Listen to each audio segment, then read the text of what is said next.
쉽게 떠날 수 있는 것은 아무것도 없었습니다.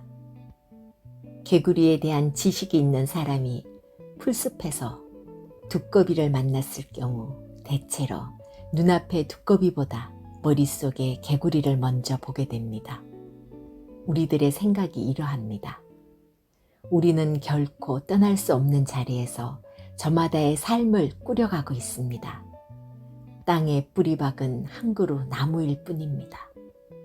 삶이란 비록 그것이 감옥처럼 고인 세월이든 강물처럼 흐르는 세월이든 지나간 세월은 어김없이 우리들의 가슴 속에 깊숙이 들어와 결코 떠날 수 없는 자기 자신의 일부로 자리 잡고 있습니다.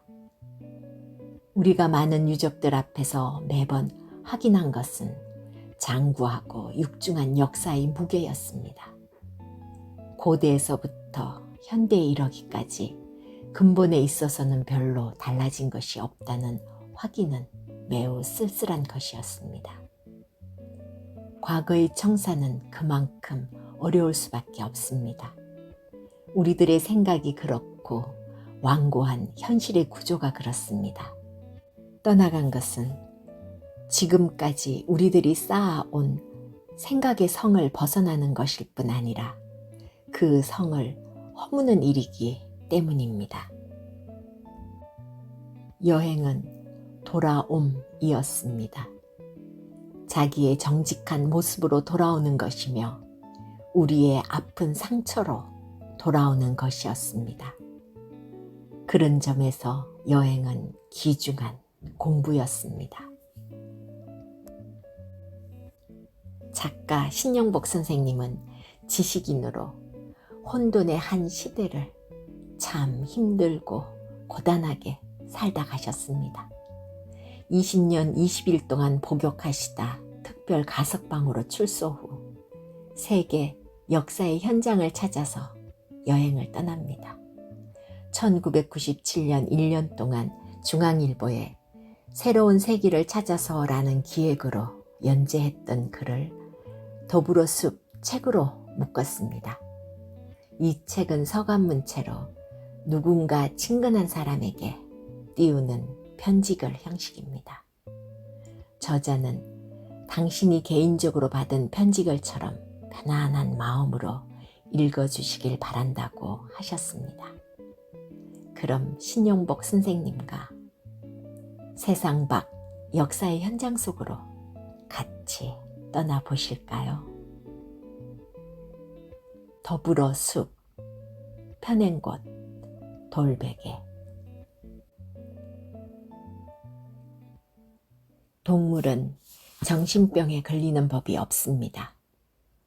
킬리만자로의 표범. 킬리만자로는 높이 5,895m의 아프리카 최고봉입니다.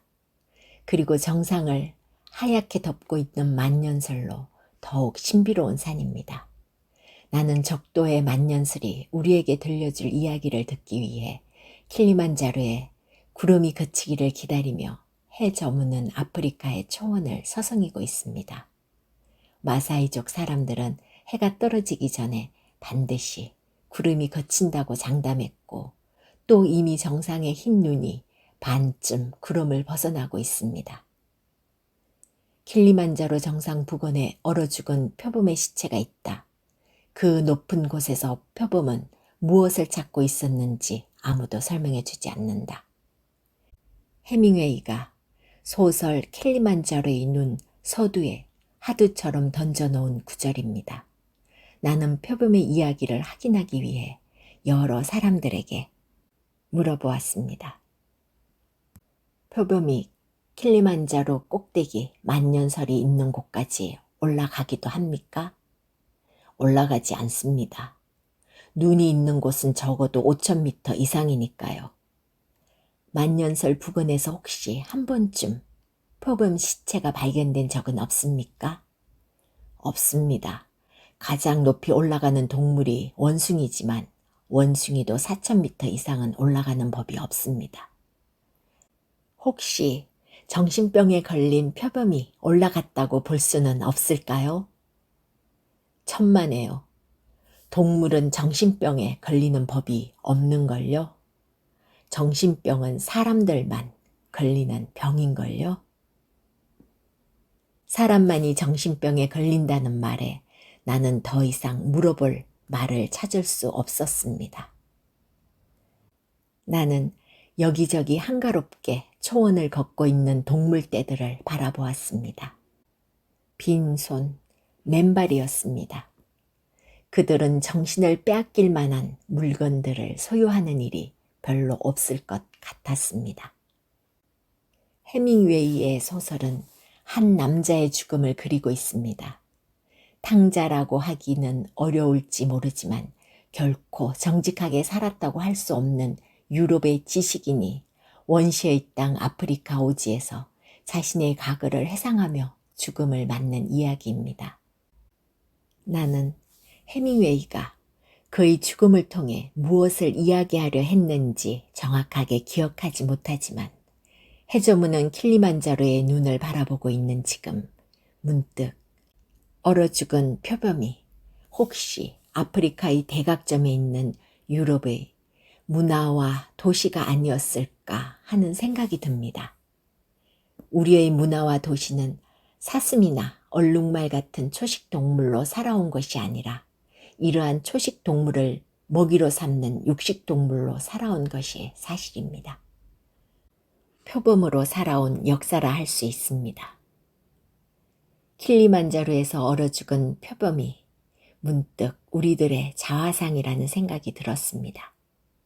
그리고 이곳을 찾아온 사파리 관광객들 역시 마찬가지라는 느낌입니다.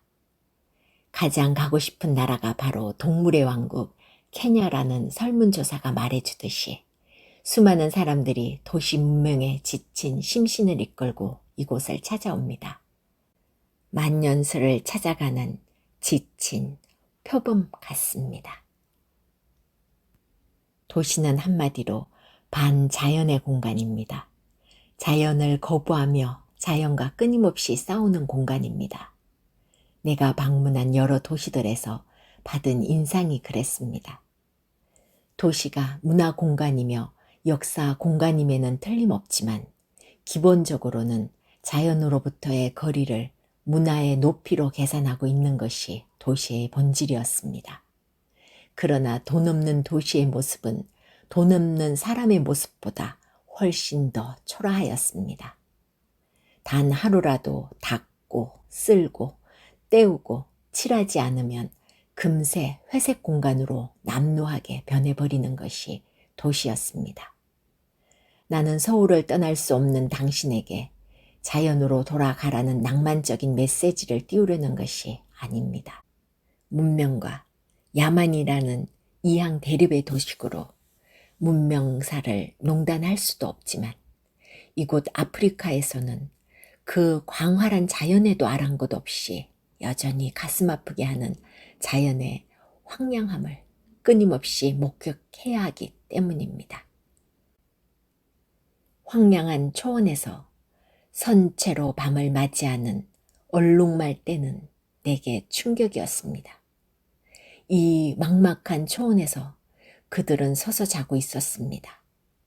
전혀 몰랐던 일은 아니었고 또 그것이 곧 자연이라고는 하지만 육중한 아프리카의 어둠에 묻혀 선체로 자고 있는 그들의 모습은 참으로 가련한 것이 아닐 수 없었습니다. 아프리카 초원에는 누가 심지도 않은 외나무들이 띄엄띄엄 눈에 띕니다. 하나같이 키 작은 우산입니다. 거꾸로 든 우산 같은 모양도 있습니다. 빗물 때문이라고 나무가 대답했습니다. 인색한 빗물 한 방울이라도 더 받으려는 자세라고 하였습니다. 발밑에 물기를 조금이라도 더 오래 갈무리 하려고 나지막히 팔 벌려 그늘을 만들고 있다고 하였습니다. 물이었습니다. 아프리카의 절실한 것은 물이었습니다. 물은 간절한 소망이며 생명이었습니다. 내가 만난 원숭이나 마사이 쪽 마을의 어린이나 한 포기 푸나무나 그리고 비록 선체로 비를 맞으며 잘 수밖에 없는 얼룩말에게도 물은 생명이고 소망이었습니다. 아프리카 대륙을 비행하면서 내려다보면 하얗게 멈춰선 모래강을 볼 수 있습니다. 흐르지 않는 모래강. 저 강에 다시 물 흐르게 할 수는 없을까? 모든 표범들의 값비싼 무기를 강물로 만들어 흐르게 할 수는 없을까? 나는 만년설 부근에서 얼어 죽은 표범과 함께 이 메마른 모래강에 목을 대고 죽어 있는 목이 긴 사슴을 생각합니다. 표범과 사슴이 동시에 구제되는 방법은 없을까? 아프리카에서 달리는 생각이 부질없기가 이와 같습니다. 잠 못 이루는 아프리카의 밤은 참으로 찬란합니다. 어느 하늘 구석이든 잠시만 시선을 멈추면 거기 가득히 별이 쏟아져 내립니다. 시선을 타고 쏟아져 내린 별들은 나의 가슴에 와서 분수처럼 퍼집니다.